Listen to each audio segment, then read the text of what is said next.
Ayun guys, another day, another unboxing, brand new Google Pixel 7 Pro via GFlips installment. Pwede rin dito sir, sa gilid. Ayan. Yan, punitin mo na yan sir.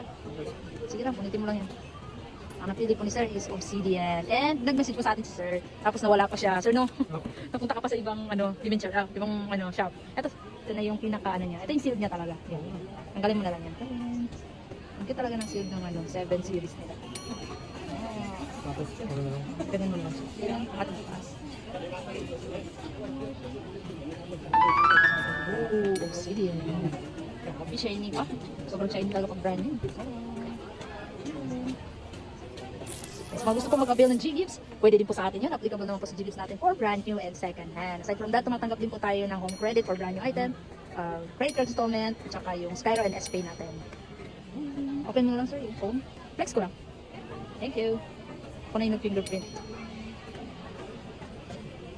Then, i-on ko na sir ha, para makita mo yung logo ni Apple pala yung lumabas, hindi Google Pixel. Okay, low bat, cancel. Charge mo na natin.